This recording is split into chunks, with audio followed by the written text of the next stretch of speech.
दुश्मनवा के बेटा होली में मजा लेता। दुश्मनवा के बेटा होली में मजा लेता। जहाँ पोते के ना रंग वहाँ पोत गइल बा। अरे भोट के भतार भांग लोट गइल बा। घोट के भतार भांग लोट गइल बा।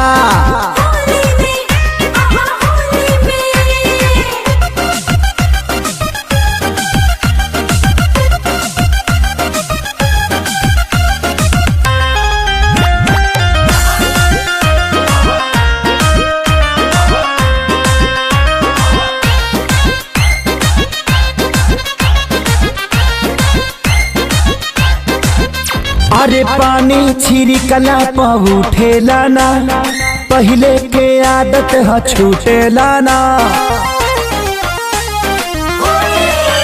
हाँ पानी छिड़कला पहुँठेला ना, पहले के आदत ह छूटेला ना। जब से चढ़ल फागुन होशियार भइल बा।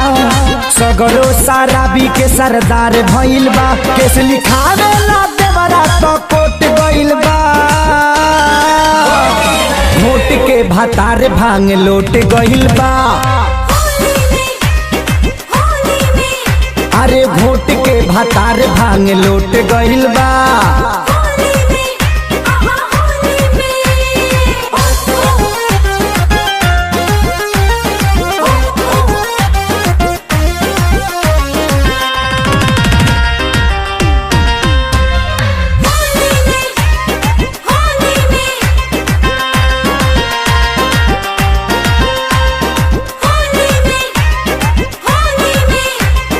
ससुरा से नैहर ले हाला भइल। होली में गड़बड़ घोटाला भइल। हाँ ससुरा से नैहर ले हाला भइल। होली में गड़बड़ घोटाला भइल। आजाद समदे हाथी सोनू साथी अइले। प्यारे लाल आशीष बड़ा तंग कइले। खेसारी देह पूरा मोबिल में गोत भइल बा। घोट के भतार भांग लोट गइल बा। घोट के भतार भांग लोट गइल बा।